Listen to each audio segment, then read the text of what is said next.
Good morning, brothers and sisters in Christ.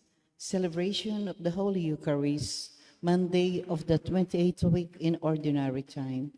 Let's include in our prayers the following intentions for the Thanksgiving of Richard and Chona Yumul, Ninfa Agapito Ong, for the eternal repose of the souls of Jose Roman Sr., Jose Roman Jr., Antonio Iluminada, Juanita and Alejandra, and all poor souls in purgatory. Our Mass presider is Reverend Father Emil P. Gyat.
Let's all rise and glorify the Lord by singing our entrance hymn.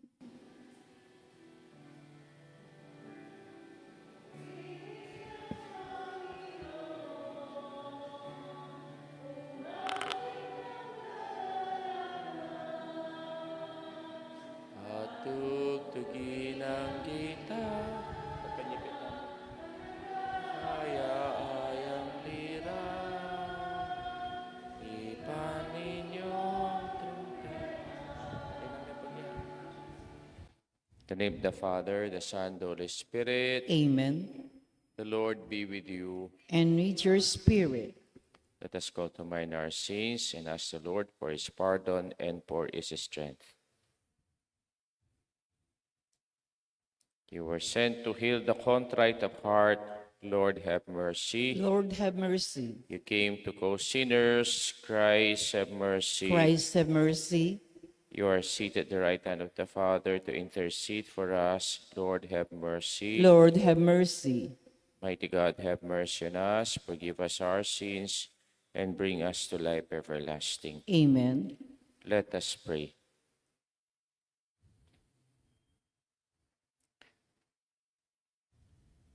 May your grace, O Lord, we pray, at all times go before us and follow after, and make us always determined to carry out good works. Through our Lord Jesus Christ, your Son, who lives and reigns with you in the unity of the Holy Spirit, one God, forever and ever. Amen. Amen.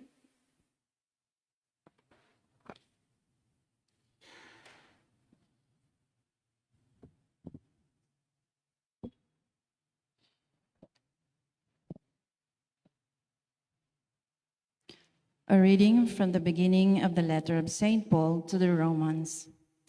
Paul, a slave of Christ Jesus, called to be an apostle and set apart for the gospel of God, which he promised previously through his prophets and the Holy Scriptures. The gospel about his Son, descended from David according to the flesh, but established as Son of God in power, according to the Spirit of holiness, through resurrection from the dead, Jesus Christ our Lord. Through him we have received the grace of apostleship to bring about the obedience of faith for the sake of his name among all the Gentiles, among whom are you also, who are called to belong to Jesus Christ. To all the beloved of God in Rome, called to be holy. Grace to you and peace from God our Father and the Lord Jesus Christ. The word of the Lord. Thanks be to God. Responsorial Psalm, let our response be, the Lord has made known his salvation. The Lord has made known his salvation. Sing to the Lord a new song, for he has done wondrous deeds. His right hand has won victory for him, his holy arm. The Lord has made known his salvation. The Lord has made his salvation known. In the sight of the nations, he has revealed his justice. He has remembered his kindness and his faithfulness toward the house of Israel. The Lord has known his salvation. All the ends of the earth have seen the salvation of our God. Sing joyfully to the Lord, all you lands. Break into song, sing praise. The Lord has made known his salvation. Let's all rise and glorify the Lord and honor the Holy Gospel.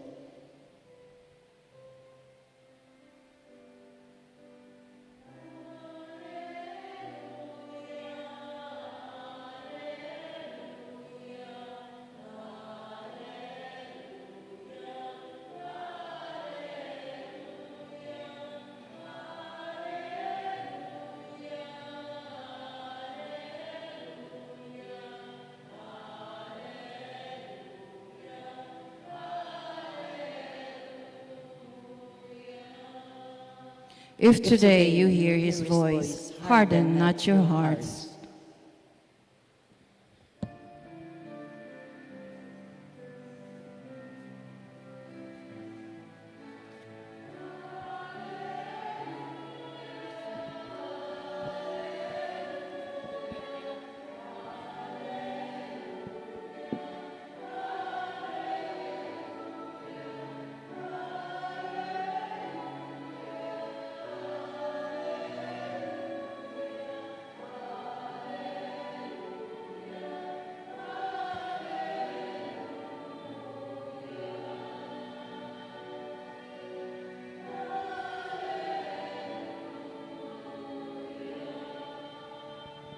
The Lord be with you. And with your spirit. Reading from the Holy Gospel according to Luke. Glory to you, O Lord.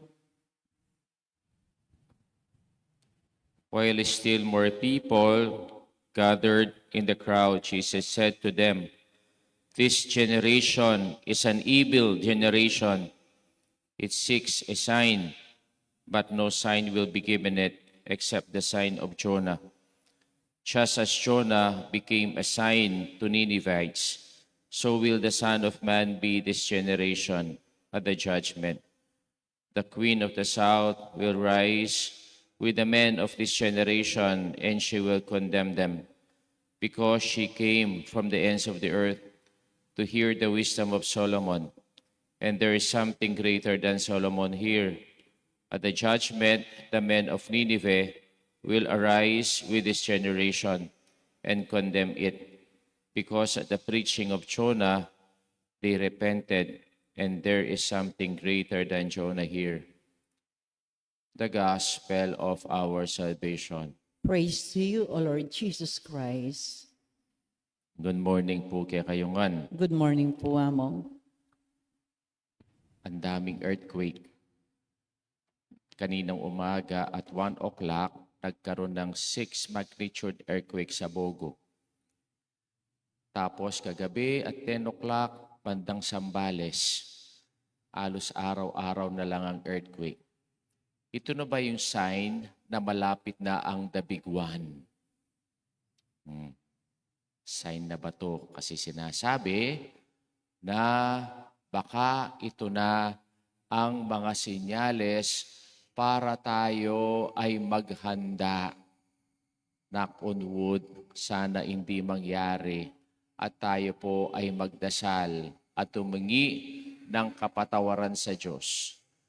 Dahil pag dumating ang big one, marami ang mamamatay, marami ang masusugatan, marami ang masisira sa mga infrastructures natin. Handa na ba tayo? Bakit sinasabi ko ito? Kasi ito yung inahanap ng mga tao sa gospel natin ngayon. Naghahanap sila ng sign. Bakit sila naghahanap ng sign? Kasi ayaw nilang maniwala sa ating Panginoong Jesucristo. Matitigas ang kanilang puso, matitigas ang kanilang isip. Kaya ayaw nilang makinig sa salita ng Diyos. Kaya ang sinabi niya, wala kayong makikitang sign, kundi yung sign na nangyari kay Jonah, na siya ay pumasok sa tiyan ng balyena. After 3 days siya ay lumabas at siya'y nangaral sa nagpagbabago sa mga tao sa mga Nineveh. At nakinig yung mga tao sa Nineveh at sila ay nagbago. At ang sabi pa ng Panginoon sa atin, tatayo yung reyna ng saan ba yung reynang yon? Okay. The Queen of Sheba. Because she came from the ends of the earth to hear the wisdom of Solomon. And there is something greater than Solomon here. Bakit kayo naghahanap pa ng sign? Kung yung Queen of Sheba ay naglakad para makinig lang kay Solomon, nandito na ang anak ng Diyos na nagsasalita na sa inyo. Ano pa bang gusto niyong sign para sa pagbabago? Ngayon po ay optional memorial ng last apparition of Our Lady of Fatima, the famous miracle of the sun, noong October 13, 1913. No? Ayaw maniwala ng mga tao sa apparition of Fatima. Pero anong pinakita ng ating mahal na ina sa mga tao? Nagkaroon ng malakas na ulan, at nung nagkaroon ng malakas na ulan, lulabas ang araw at ito ay paikot-ikot, no, na parang nagsasayaw sa lugar na iyon. At yung sign na yon, doon pa lang naniwala ang mga tao. Araw-araw nagbibigay ng sign ang Diyos sa atin. At ano yung sign na binibigay niya sa atin? Sa misa. Ang sign na napapakinggan natin ang kanyang salita. Yung bang salita ng Diyos na ito ay nagpapabago sa atin. At ano pa yung sign na binibigay sa atin ng Diyos? Yung sign ng banal na Eucharistia. Yung tinapay at alak, ito ay nagiging katawan at dugo ni Kristo na tayo ay tinatanggap natin. Napapabago ba tayo nitong katawan at dugo ni Kristo na tinatanggap natin? Kaya po tayo naghahanap ng sign kasi nagiging sigurista tayo. Para tayo ay maniwala. Araw-araw sa buhay natin, nagbibigay ng sign ang ating Panginoon. Yung pagsikat lang ng araw ngayon, hindi ba ito ay sign ng presence ng ating Panginoon? O kaya, buhay pa tayo. O nagising tayo ngayong umaga, hindi ba ito sign ng grasya ng Diyos sa atin? O kaya, nase-celebrate ang misa at nandito tayo. Hindi ba ito sign ng pagmamahal ng Diyos sa atin? Kaya po, sana sa araw-araw ng buhay natin, huwag na tayong maghanap ng senyales kung nandyan ang Diyos sa atin. Ang Diyos ay parati natin siyang kasama. Ang Diyos ay hindi niya tayo iiwan, especially sa mga pagsubok na dinadaan natin sa buhay natin. Kaya ngayon sa Pilipinas, ang daming signs na pinapakita ng Diyos sa atin. Malapit na ba ang biguan? No? Pero kung meron tayong malaking pananampalataya sa Diyos, hindi na natin kailangan na hintayin pa natin dumating ang biguan, kundi nandiyan ang Diyos sa atin. Ang Diyos, siya ang ating kakapitan. Ang Diyos, siya ang ating lalapitan. Anumang pagsubok na dumating sa buhay natin at hindi na natin kailangan ng mga signs.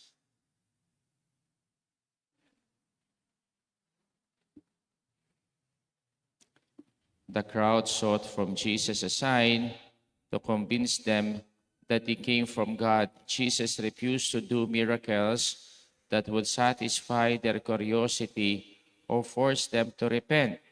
Let us pray to see the many signs of the Lord's providence at work in our lives. For each petition we pray, Lord, grant us a repentant heart altogether. Lord, grant us a repentant heart.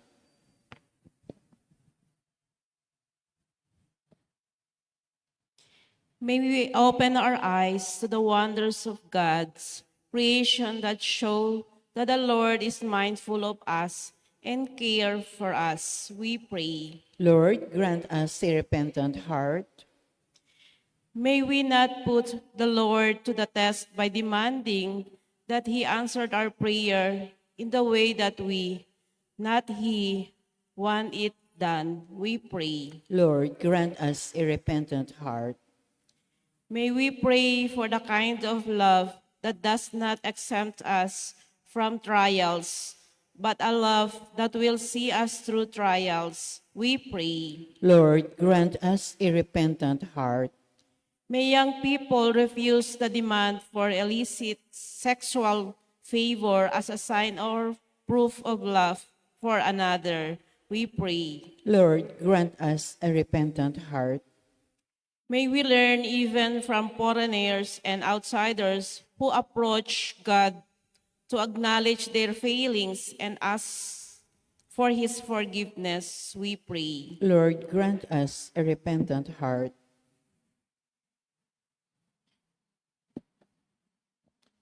Lord our God, for those who believe a sign is not always necessary, may we hold on to your promise that everything will redound to our good because of your love for us. Amen. Amen.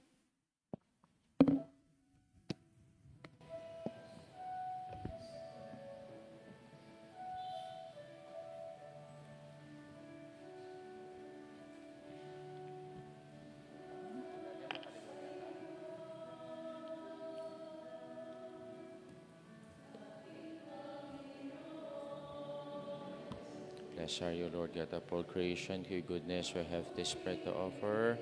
Works by the hands of made will become for us our spiritual drink. Blessed be God forever.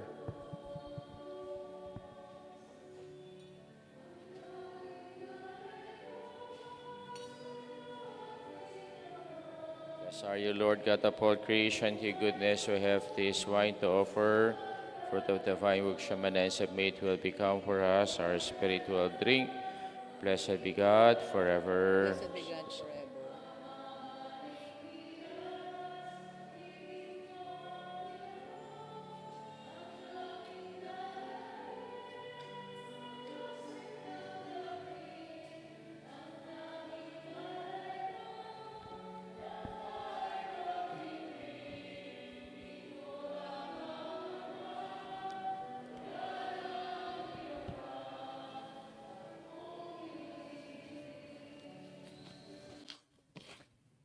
Pray, my brothers and sisters, that my sacrifice and yours may be acceptable to God, the Almighty Father. May the Lord Accept accept the sacrifice sacrifice into unto your hands hands for the praise and glory of His name, for for our our good and good good and the of good His of all holy His holy church. church.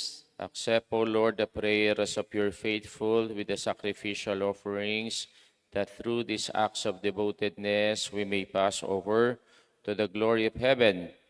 Through Christ our Lord. The Amen. Lord be with you. And with your spirit, Lift up your hearts. we lift them up to the Let Lord. us give thanks to the Lord our God. It is right and It's just. truly right and just, our duty and our salvation, always and everywhere to give you thanks, Lord, Holy Father, Almighty and eternal God, for in goodness you created man, and when he was justly condemned, in mercy you redeem him. Through Christ our Lord, through him, the angels praise your majesty, dominions adore, and powers tremble before you. Heaven and virtues of heaven and blessed seraphim worship together with exultation, and our voices, we pray, join with theirs in a humble praise as we acclaim. Holy, Holy, holy, holy, holy holy Lord Lord God of God of hosts, hosts, heaven heaven and and earth earth are are full full of of your your glory. glory. Hosanna in Hosanna the in the highest. highest. Blessed Blessed is is he he who who comes comes in in the the name name of of the the Lord. Lord. Hosanna Hosanna in in the the highest. highest. You are holy indeed, O Lord, the fount of all holiness. Make holy, therefore, these gifts, we pray, by sending down your Spirit upon them like the dewfall, so that they may become for us the body and blood of our Lord Jesus Christ. At the time he was betrayed and entered willingly into his passion, he took bread, giving thanks, broke it, gave it to his disciples, saying, "Take this, all of you, and eat of it, for this is my body, which will be given up for you."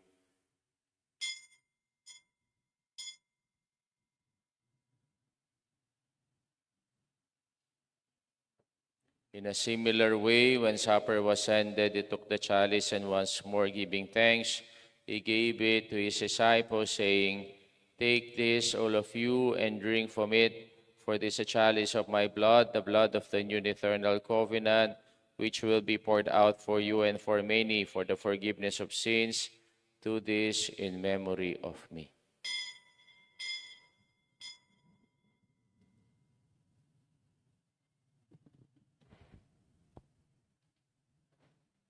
The mystery of faith. When we eat this bread and drink this cup, we proclaim your death, O Lord, until you come again. Therefore, as we celebrate the memorial of his death and resurrection, we offer you, Lord, the bread of life and the chalice of salvation, giving thanks that you have held us worthy to be in your presence and minister to you. Humbly we pray that partaking of the body and blood of Christ, we may be gathered into one by the Holy Spirit. Remember, Lord, your church is spread throughout the world, and bring her to the fullness of charity, together with Leo, our Pope, Florentino, our Bishop, and all the clergy.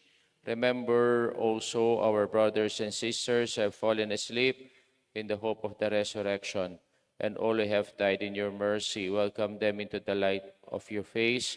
Have mercy on us all, we pray, that with the Blessed Virgin Mary, Mother of God, with Saint Joseph, with all the saints who have preached you throughout the ages, we may merit to be co-heirs of eternal life, and may praise and glorify you through your Son, Jesus Christ. Through him, with him, and in him, O God, Almighty Father, in the unity of the Holy Spirit, all glory and honor is yours forever and ever. Amen. Amen. Amen. us now pray the Lord's Prayer. Our Our Father, who Father, art who in art in heaven, heaven, hallowed be thy name. Thy kingdom come, thy Thy will be will be done done on on earth earth as as it it is is in in heaven. heaven. Give Give us us this day today our our daily daily bread, bread, and and forgive forgive us us our our trespasses, trespasses, as as we we forgive forgive those those who who trespass trespass against against us. us. And And lead lead us us not not into into temptation, temptation, but but deliver deliver us us from from evil. evil. Amen. Deliver us, Lord, from every evil. Graciously grant peace in our days, that by the help of your mercy we may be always free from sin and safe from all distress, as we await the blessed hope and the coming of our Savior, Jesus Christ. For the For the kingdom, the kingdom and the power, power and and the the glory glory are are yours, yours, now now and and forever. forever. Lord Jesus Christ, who said to your apostles, "Peace I leave you, and my peace I give you. Look not on our sins, but on the faith of your church, and graciously grant her peace and unity in accordance with your will, who live and reign forever and ever." The Amen. peace of the Lord be with you always. And with your Let us spirit. now offer each other the sign of peace. Kapayapan po kaya kayungan, kapayapan po sa inyong lahat. Lamb of God, Lamb of you take God, away the sins of the world, have mercy on us. Lamb of God, you take away the sins of the world, have mercy on us. Lamb of God, you take away the sins of the world, grant us peace.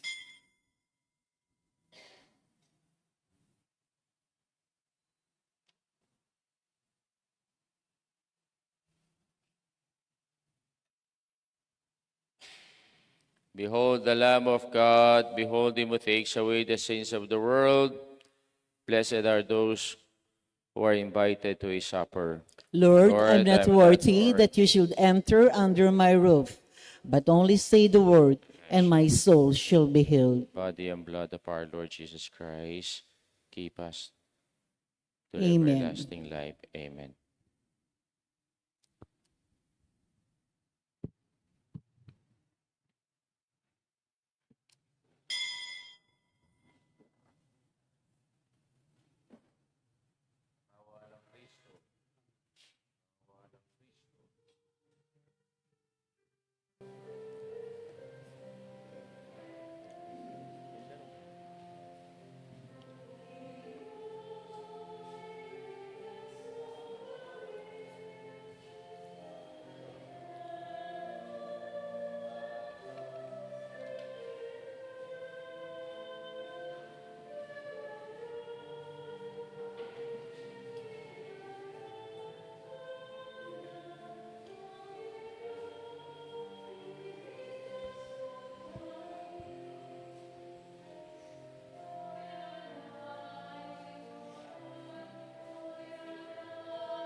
Let us pray.